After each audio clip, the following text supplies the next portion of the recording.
नाज़रीन आदाब, न्यूज़ 18 उर्दू में आपका इस्तकबाल है। मैं हूं विसाल आजम और आप देख रहे हैं खबर खास में आज फिर वही खबर। जी हां, आपको याद होगा कि पिछले जुमे के दिन यानी कि 20 दिसंबर को किस तरह से मुल्कगीर सतह पर CAA यानी शहरियत तरमीमी कानून के खिलाफ ज़बरदस्त एहतजाज हुआ था। ख़ास तौर से उत्तर प्रदेश के कई शहरों कई अजला में एहतजाज हुआ था। हालांकि यह एहतजाज बाद में पुरतशद्दुद हो गया।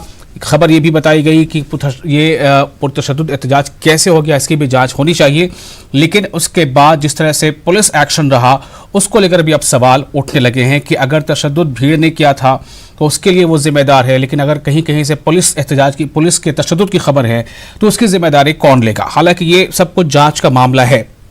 आज भी जुमा है और आज भी मुल्क की सतह पर एहतजाज हुए हैं। हालांकि कहीं कहीं से CAA यानी शहरियत तरमीमी कानून के हिमायत में भी एहतजाज हुए हैं। तो आज का दिन कैसा रहा, यूपी में आज क्या हाल था, महाराष्ट्र में आज क्या कुछ हुआ, दिल्ली में आज क्या सरगर्मियां रही, इन तमाम पहलुओं पर आज करेंगे हम खास तौर से गौर खास।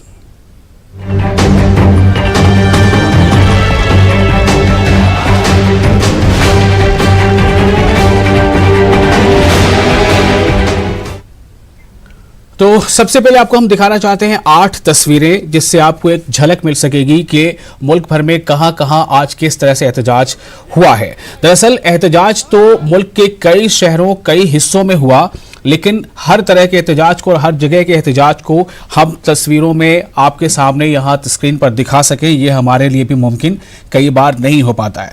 लेकिन ये जो तस्वीरें आप देख रहे हैं ये आज के एहतजाज की तस्वीरें हैं। इसमें ख़ास तौर से आप ये देखेंगे कि हर जगह पे जहाँ भी एहतजाज हुआ है वो एहतजाज पुरअमन रहा है और लोगों की यही कोशिश रही, लोग यही बताना भी चाह रहे हैं कि एहतजाज हमारा आईनी हक है कि हम किसी भी ऐसे फैसले के खिलाफ, हुकूमत के फैसले के खिलाफ या हुकूमत के किसी नज़रिए के खिलाफ हम अपनी आवाज़ बुलंद करें। ये हमारा आईनी हक है और इसे हमें करने देना चाहिए। हालांकि हर जगह पे जैसे खास तौर से उत्तर प्रदेश के लगभग तमाम अजला में या कई अजला में 144 का नफाज आज भी रहा और कुछ ऐसे अजला हैं, ऐसे शहर हैं जहां पर धारा यानी दफ़ा 144 का नफाज के साथ साथ इंटरनेट खिदमात भी बंद रही हैं, जिसमें भी सवाल कई बार उठ रहे हैं कि इंटरनेट खिदमात ज़रा सी बात पे आखिर बंद करने के पीछे क्या वजह है।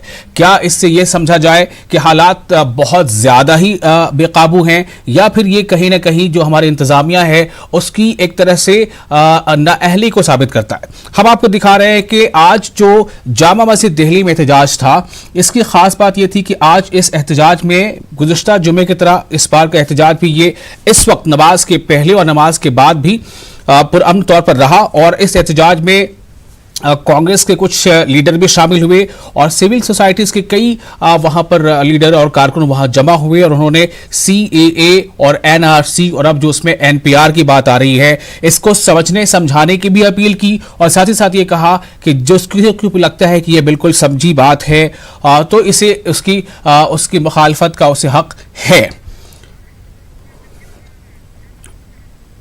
और इसके अलावा और भी जो तस्वीरें आप देख रहे थे उसमें जामा मस्जिद के अलावा आज दिल्ली का वो जो यूपी भवन है दिल्ली का यूपी भवन जहां पर खास तौर से आज एहतजाज की बाकायदा कॉल दी गई थी, लेकिन वहां पर जैसे वहां पर लोग आते गए पुलिस काफी मुस्तैदी से वहां पर हर एक जो भी वहां पर कारकुन या एहतजाजी पहुंच रहे थे यूपी के दिल्ली भवन पे, वहां उसे फौरन उसे हिरासत में लेकर उसे गाड़ियों पर बिठाकर वहां से दूर कर दे रही थी, वहां से हटा दे रही थी। लेकिन उसके बावजूद लोग वहां पर आते रहे। यह सिलसिला भी काफी देर तक चलता रहा, लोग वहां पहुंचते रहे यूपी भवन पर। जामिया कोऑर्डिनेशन कमेटी और बहुत से दूसरी सिविल जो सोसाइटी की तंजीम उन सब लोगों ने इसकी कॉल दी थी, लेकिन वहां पर खुलकर किसी को एहतजाज करने का मौका नहीं दिया गया। लोग जैसे ही पहुंचते गए पुलिस उन्हें अपने हिरासत पर लेती गई और गाड़ियों से बिठा के वहां उन्हें वापस करती गई। उसका पूरा हाल भी आपको दिखाएंगे कि वहां पर दरअसल क्या कुछ हुआ। हमारे नुमाइंदे ने एक लोगों से बात की, हालात का जायजा लिया। कि सबसे पहले हम बात करेंगे उत्तर प्रदेश की। उत्तर प्रदेश में 20 दिसंबर पिछले जुमे को जो बड़े पैमाने पर एहतजाज हुआ था, फिर एहतजाज के दौरान ये देखा गया कि वो एहतजाज पुरतशद्दुद हो गया। खबर एक तरफ से ये आती रही कि ये जो एहतजाजी है प्रोटेस्टर्स हैं उन्होंने तशद्दुद किया है, तोड़फोड़ की है। लेकिन उसी बीच हमने कई ऐसी तस्वीरें भी देखी उत्तर प्रदेश की खास तौर से, जिसमें यह देखा गया कि जो वर्दी में लोग हैं उन्होंने भी कहीं ना कहीं ज्यादती की है। तो इसको लेकर एक फैक्ट फाइंडिंग टीम भी वहां पहुंची थी और कई सिविल सोसाइटी तंजीमें वहां पहुंची थी। उनमें से एक हमारे साथ नदीम है जो फोन लाइन पे हमारे साथ जुड़े हुए हैं। ये जो तस्वीरें आप देख रहे हैं, ये घरों में तोड़ फोड़, सामान का तोड़ा जाना, फ्रिज को तोड़ देना और टेलीविजन को गिरा देना, तोड़ देना, यहां तक कि ये भी खबरें आई कि पैसे, जवाहरात, ये सब भी लूटे गए। हमारे साथ नदीम मौजूद हैं। नदीम, आप की टीम जो है वहां पहुंची थी यूपी, आप वहां किन किन शहरों में गए और लगातार जो अलग अलग तस्वीरें बाद में इंटरनेट खिदमात शुरू होने के बाद जो आती रही कि पुलिस की कुछ ज्यादतियों की बातें आती रही, उसमें कहां तक आपने सच्चाई पाई?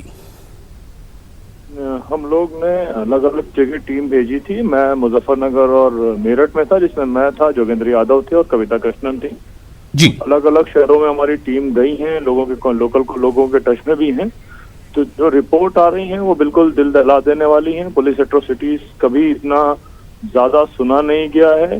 सबसे पहली बात जो सोचने की है कि जो लोग भी मारे गए हैं वो नॉर्मल कोई डेली वेज वर्कर था, कोई रिक्शा पुलर था और उनमें से कोई भी प्रोटेस्ट में शामिल नहीं था। जी जी।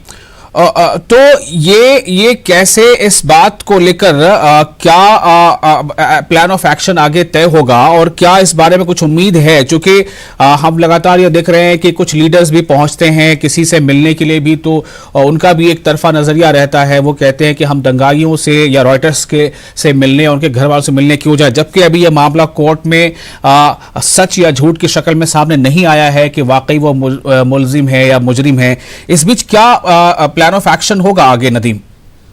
देखिए, जब मिनिस्टर्स का इस तरह का बिहेव है तो उससे ये सिग्नल आप समझ सकते हैं कि लोकल लेवल पर उत्तर प्रदेश पुलिस की क्या स्टेटस होगा, उत्तर प्रदेश पुलिस क्या किस लेवल पे काम कर रही होगी। जब आप लोगों ने शायद एक वो वॉइस नोट भी सुना होगा जिसमें बिजनौर के एसएसपी किस ढंग से अपने थाना इंचार्ज को निर्देश दे रहे हैं कि लोगों को सबक सिखा देना है, लोगों की टांगें तोड़ देना है। तो इस तरह की जितनी भी चीजें हैं उससे खुद आप अंदाजा लगा सकते हैं कि सिचुएशन कितनी वोलेटाइल होगी। लगातार लोगों पे गोलियां मारी गई, कोई रबर बुलेट का इस्तेमाल नहीं हुआ, कहीं कोई लाठी नहीं किया गया, कुछ जो है का इस्तेमाल नहीं हुआ, सीधे सीधे गोली मार दी। और जितनी डेथ्स हुई हैं वो सब डेथ ऐसे नहीं हुई कि किसी के कहीं गोली लग गई हो और बहुत ज्यादा ब्लीडिंग हो गई और इसकी वजह से उसकी डेथ हो गई जी। ज्यादातर जितनी भी डेथ्स हुई हैं उनके सीने पे गोली लगी है या उनके सर पे गोली लगी है। दूसरी तो पहले तो ये बोलते रहे कि बुलेट का इस्तेमाल ही नहीं हुआ, फिर बोला कि बुलेट हमने सेल्फ डिफेंस में चलाया। तो सवाल ये पूछा जाना चाहिए कि सेल्फ डिफेंस पे अगर आप बुलेट चला रहे हैं तो उससे पहले जो प्रोटोकॉल हैं कि आप लाठी चार्ज करेंगे, वाटर कैनन का इस्तेमाल करेंगे, आप टीयर गैस का इस्तेमाल करेंगे, आप जो है रबर बुलेट इस्तेमाल करेंगे, फिर हवाई फायर करेंगे और उसके बाद गोलियां चलाएंगे। क्या वो प्रोसेस फॉलो हुए? घरों छोटी छोटी अगर एक ये सफाई दी गई यूपी पुलिस की तरफ की तो हमने लोगों को डिस्पर्स करने के लिए गोलियां चलाई, तो डिस्पर्स करने के लिए तमाम कार्रवाइयों की जो पुलिस की तरफ से हुई है, जो इल्जामात लग रहे हैं कि ये पुलिस जो है घरों में जाके तोड़फोड़ किया है, गाड़ियों को भी निशाना बनाया, क्या इसके खिलाफ भी कोई जांच होगी, ऐसी कुछ उम्मीद है? देखिए, ये जांच करने का काम तो सरकार का है। सरकार अगर उसको ये कॉन्फिडेंस है कि सरकार सही है, सरकार अनाउंस जी जी। शुक्रिया नदीम, आपकी आवाज भी हमें साफ नहीं मिल पा रही है। बहरहाल इस जानकारी के लिए शुक्रिया। नदीम थे जो मेरठ और 2-3 और मुजफ्फरनगर जैसे शहरों में गए थे, उन्होंने वहां पे लोगों से मिला जो पुलिस की ज्यादती का शिकार है। उनका कहना है कि पुलिस ज्यादती की है बहरहाल, लेकिन ये जांच का मौजू जरूर है। हम आपको दिखाते हैं कि आज यूपी भवन में, दिल्ली में जो मुकीम यूपी भवन है, वहां पर आज इसी बात को लेकर के यूपी पुलिस ने जो ज्यादती की है, ये उनका कहना था जो प्रोटेस्टर्स का, वो इसको लेकर यूपी भवन पर आज एक एहतजाज करने वाले थे। लेकिन यूपी भवन का हाल क्या रहा जब लोग वहां पहुंचते रहे, तो पुलिस ने उनके साथ पुलिस कैसे पेश आई, ये एक हमारे नुमाइंदे ने जायजा लिया है, पवन ने, वो आपको हम दिखाना चाहेंगे। क्या क्या कुछ कहना चाहते हैं आप?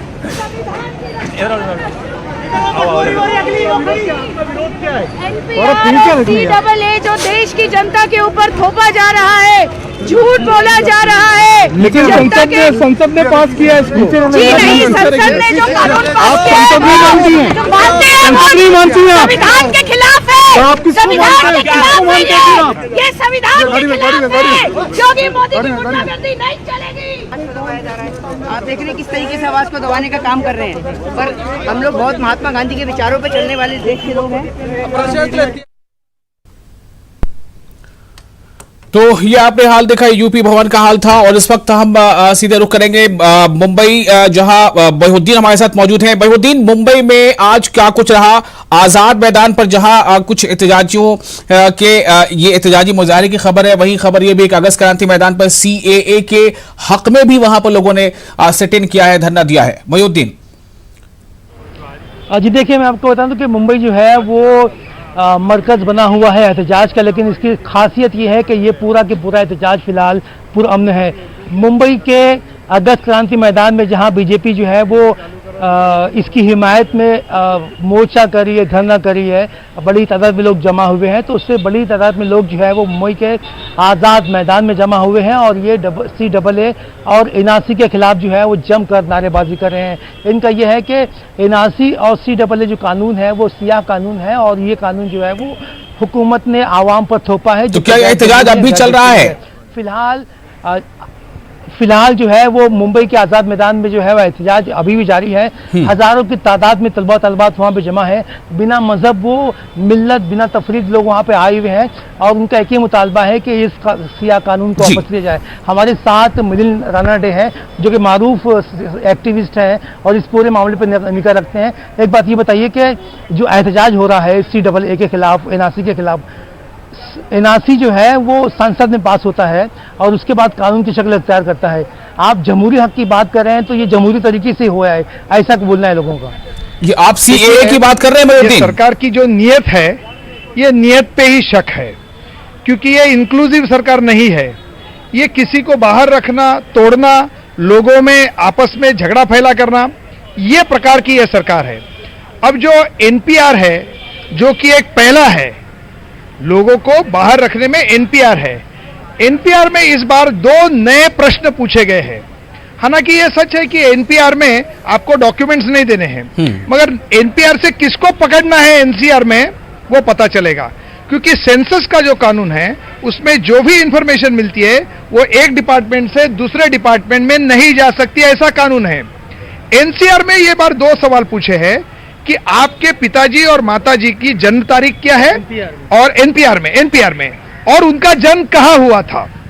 अब मैं मेरी बात बताऊं, मेरे पिताजी का जन्म दिन क्या है मुझे पता नहीं, जन्म तारीख पता नहीं। ये क्यों पूछ रहे हैं आप? और ये इसलिए पूछ रहे हैं ताकि किसके ऊपर अटैक कर रहे हैं। और ये जो इंफॉर्मेशन मिलेगी, ये इंफॉर्मेशन सीक्रेट इंफॉर्मेशन नहीं रहेगी, ये पब्लिक डोमेन में रखी जाएगी और पब्लिक को कहा जाएगा कि ये इंफॉर्मेशन हमारे पास मिली है। हालांकि इसके कोई कागजात नहीं है NPR में और इसके ऊपर आप ऑब्जेक्शन उठाओ, तो जाहिर है ऑब्जेक्शन उठाए जाएंगे, पॉलिटिकली मोटिवेटेड ऑब्जेक्शन उठाए जाएंगे। जिनके ऑब्जेक्शन आएंगे उनका नाम अलग रजिस्टर में रखा जाएगा और यह प्रक्रिया होगी एक के बाद एक। रानाडे साहब, आपने इस पूरे प्रोसेस को देखा है, आपने जाना समझा है, क्या यहाँ पर आजाद मैदान में जो लोग इसका एहतजाज कर रहे हैं क्या वो NPR के खिलाफ भी हैं? ये NPR, NCR और CAA ये तीनों जो एक के पीछे खड़े किए इसके खिलाफ में है। प्रधानमंत्री और हमारे अमित शाह दोनों झूठ बोल रहे हैं, अलग अलग बोल रहे हैं, इसके खिलाफ है। ये संघ फांसीवादी मोदी सरकार, इसके खिलाफ भारत की जनता एक हुई है। ये हिंदू या मुसलमान, ये होता है कि बीजेपी ने जो है एक ट्रूप खड़ा कर दिया है जो NPR, NRC और CAA के हिमायत कर रहा है, लोग सड़कों पे निकल चुके हैं। तो ये मतलब 2 हिस्सों में भारत बढ़ चुका है। तो क्या आपको लगता है कि मतलब ये विभाजन की सियासत जो है वो कामयाब हो पाएगी? बिल्कुल नहीं हो पाएगी, क्योंकि ये महात्मा गांधी जी का देश है, भगत सिंह का देश है, अंबेडकर के संविधान पर चलने वाला देश है। आज ये लोग जो आए हैं ये हमारे बीच में फूट डालना चाहते हैं और इसका फायदा वो इलेक्शन की तरफ मिलाना चाहते हैं। ये लेकिन ये होगा नहीं, क्योंकि ये भारत की आवाम ने ब्रिटिश को भगाया था, उसी तरह से इनको भी भगाएंगे। जज्बात जो है वो बहुत ही मुख्तलिफ किस्म के यहाँ पर आ रहे हैं। हम यहाँ पे दूसरे लोगों से बात करते हैं। विशाल, सवाल सबसे अहम ये है कि उत्तर भारत में और जामिया मिल्लिया इस्लामिया के अलावा जो है दिल्ली के अलग अलग इलाकों में जो है वो पुलिस हिंसा में कई लोग मारे गए, घायल हुए, लेकिन महाराष्ट्र की बात की जाए, महाराष्ट्र में जो है इस तरह का मामला सामने नहीं आता है। मुंबई पुलिस ने जो है पूरे के पूरे मुंबई के इलाके को, महाराष्ट्र पुलिस ने पूरे महाराष्ट्र के इलाके को जो है वो इस काबिल बना दिया है कि किसी भी तरह की हिंसा की वारदात नहीं हो। हम दूसरे कुछ लोग यहाँ पर इनसे पूछते हैं कि शादाब, आप ये बताइए कि हम देखते हैं कि पूरे उत्तर भारत में जो है वो आग लगी हुई है, हम देखते हैं कि दिल्ली जो है उस पर पथराव हुआ है, पथराव हो रहे हैं, पुलिस की बर्बरियत है, लेकिन मुंबई पुलिस जो है वो इस तरह के माहौल में जो है वो नहीं दिखती है। देखिए, पहले मैं तो ये बता दूं मैं कि मोदी जी ने कहा था कि मैं गुजरात मॉडल को हिंदुस्तान में लाऊंगा। योगी जी उसको फॉलो कर रहे हैं। योगी जी ने वही चाहते हैं जो 2002 में मोदी जी ने गुजरात में किया था, वो योगी जी यहाँ करना चाहते हैं यूपी में। रही बात महाराष्ट्र की, तो हम लोग को बहुत खुशी है कि यहाँ पर शिवसेना ने अपनी गवर्नमेंट बना दी और अलग से कांग्रेस और एनसीपी के साथ मिलकर बनाई। अगर ये गवर्नमेंट आज अगर बीजेपी होती तो यहाँ हम ऐसे यहाँ नहीं खड़े होते, हम पे भी पथराव हो रहा होता, हम पे पुलिस डंडे। कह रहे हैं कि योगी और दूसरी रियासत में जो हो रहा है वो शहरी हुकूक और शहरियों की आवाज दबाने की कोशिश की जा रही है। बेशक आप देख लीजिए ना, आप देख लीजिए जहाँ जहाँ बीजेपी की गवर्नमेंट है वही दंगे क्यों हो रहे हैं। सीधी सी बात है, खुली बात है, साफ दिखता है। अभी दिल्ली में हुआ था कि कुछ लोग पुलिस की यूनिफॉर्म में घूम रहे हैं, बैच नहीं है, उनसे पूछा गया तो वो लोग ने बात टाके निकल गए। वो आईएसएस के गुंडे थे जो पुलिस का मोयुद्दीन, आप बने रहे हमारे साथ, हम फिर आपके पास फौरन लौटते हैं। फिलहाल रुख करते हैं जरा तारिक खबर हमारे साथ मौजूद है दिल्ली से, हमारे नुमाइंदे, लखनऊ से हमारे नुमाइंदे। तारिक, ये एक बड़ा अहम सवाल आ रहा है कि मुल्क में प्रोटेस्ट जो है वो कई रियासतों में, कई शहरों में हो रहे हैं, लेकिन जहां बहुत ज्यादा तशद्दुद देखा गया, जहां लोगों की जानें गई, उनमें सबसे ज्यादा उत्तर प्रदेश है और फिर कर्नाटक है। तो ये बातें क्यों सामने आ रही है? इसको आप कैसे देखते हैं कि उन्हीं रियासतों में तशद्दुद, उन्हीं रियासतों में हलाकतें क्यों हो रही हैं जहां पर बीजेपी बरसर इख्तिदार है, दूसरी रियासतों में ऐसा क्यों नहीं हो रहा? वाइड वो कर लेना। तारिक, मैं बता दूं आपको कि ये सवाल कई डायमेंशन लिए हुए हैं अपने आप में, बहुत अहम सवाल है। एक मसला तो ये कि देखिए कि ये बात साफ कही जा रही है जी कि जो कुछ भी अहकामात उत्तर प्रदेश में बिलखुसूस पहले दिन के मुजाहिरों के बाद दिए गए, तो बाकायदा तौर पर वज़ीर आला का ये बयान, बदला लेने वाला बयान, तो देखिए ये एक जिम्मेदार मनसब पर बैठे हुए शख्स का जब बयान आएगा तो कहीं ना कहीं ये इशारा मिलेगा कि तशद्दुद या मुजाहिरों की शक्ल अब क्या होगी।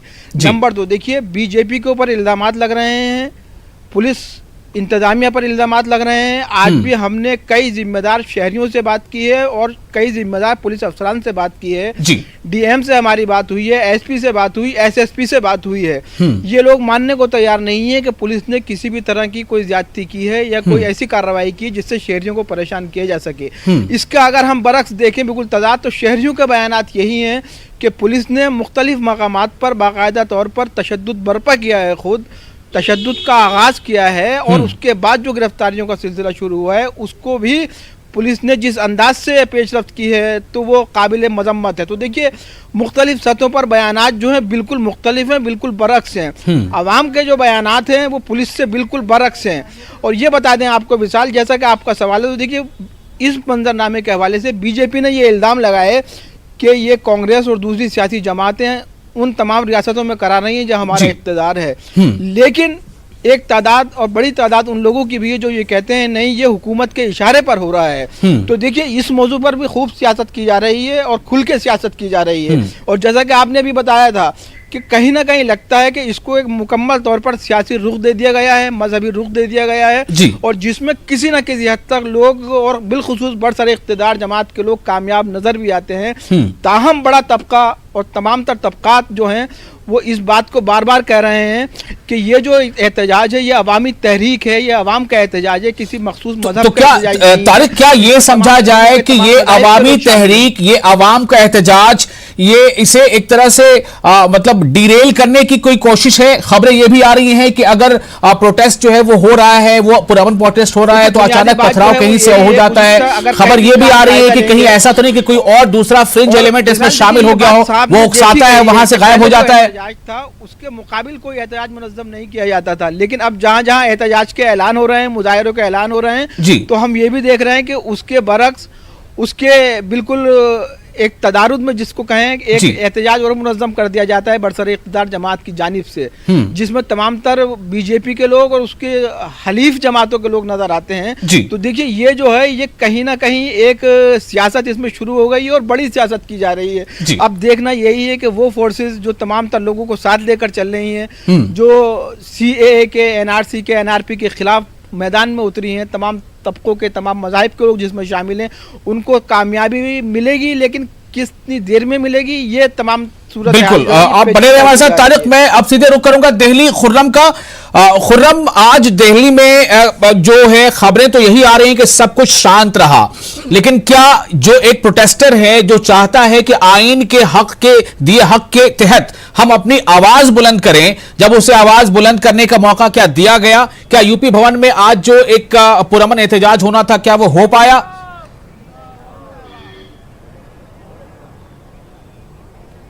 देखिए विशाल, ये साफ है कि जिस तरह से कहा गया था कि राजधानी दिल्ली में बहुत पुराना मामला रहा है, लेकिन अगर यूपी भवन का मामला देखें तो वहां पर मुजाहिरीन को वहां तक पहुंचने ही नहीं दिया गया, बल्कि इस हद तक जिस तरह से पुलिस ने कार्रवाई की है, उनको डिटेन किया गया है। राह चलते हुए, गाड़ियों में आते हुए, ऑटो रिक्शा में जाते हुए उन सबको डिटेन कर लिया गया और उनको अलग अलग जगहों पर ले जाया गया। खास तौर से कई जगह उनको घुमाने की बात आई है। काफी सारे लोगों को अभी छोड़ने की भी इत्तला है, लेकिन कहना चाहिए कि जो पुरअमन एहतजाज का हक है वो यूपी भवन पर शायद नहीं दिया गया है। एक सवाल जो लगातार यहाँ पर गूंज रहा है कि वजीर आजम ने अपनी सफाई दी, हमारे वजीर दाखिला ने अपनी सफाई दी, लेकिन लोग मान नहीं रहे हैं। लोगों के दिल में शुकूक व शुबहात हैं। मेरे साथ बहुत सारे लोग हैं जो इस मुद्दे पर अपनी बात रखना चाहते हैं। मुझे बताइए कि दो लोगों ने सफाई दी और वजीर आजम ने पौने 2 घंटे बोला, 1.5 घंटा इसी पर बोला। वजीर दाखिला ने NI को इंटरव्यू दिया, सब सारे टीवी चैनल पर, लेकिन आप लोगों का कोई भ्रम है वो खत्म नहीं हुआ। क्या चाहते हैं? देखिए, इन दोनों लोगों में आपस में खुद ही इतना इख्तलाफ है। ये दोनों शाम को रोज शाम को बैठते हैं और फिर सुबह उठ करके दोनों अलग अलग बयान देते हैं। आप ये कैसे सोच सकते हैं कि वजीर आजम जो चीज़ कह रहे हैं वजीर दाखिला को नहीं पता है? ये एकदम साफ बात है कि ये एक मिली जुली साजिश है यहाँ के लोगों को कंफ्यूज करने की, और इनका एक मुद्दा है कि इनकी एक साजिश है जहाँ पे ये कंफ्यूजन फैला करके लोगों को आंदोलित करते हैं, लोगों को एहतजाज के लिए मजबूर करते हैं और उसके बाद इनके ऊपर पुलिसिया जुल्म करते हैं, जिस तरह आपने यूपी में देखा, जिस तरह आज मैं अभी यूपी से अलग अलग तरह की खबरें आई हैं। क्या कहेंगे आप जिस तरह से वहां पर हो रहा है, गिरफ्तारियां हो रही हैं और बहुत सारे लोगों पर FIR दर्ज हुई है? ये देश को हिटलर की तरह चलाना चाहते हैं, इससे नहीं चलेगा। ये हिंदू का भी देश है, मुसलमानों का भी देश है, सिखों का भी देश है, और ये दोनों आदमी में जो प्राइम मिनिस्टर हमारे हैं और हमारे गृह मंत्री, दोनों के बातों में विरोधाभास है। ये कुछ बोलते हैं, ये पार्लियामेंट में चौधरी बन के कहते हैं कि नहीं NRC तो मैं लेकर रहूँगा, ला के रहूँगा, और प्राइम मिनिस्टर हमारे कहते हैं कि मैंने अभी तो बात ही नहीं की है पार्लियामेंट के लोगों से। हाँ, ये अपने आप के लिए कुछ भी कर सकते हैं ये लोग।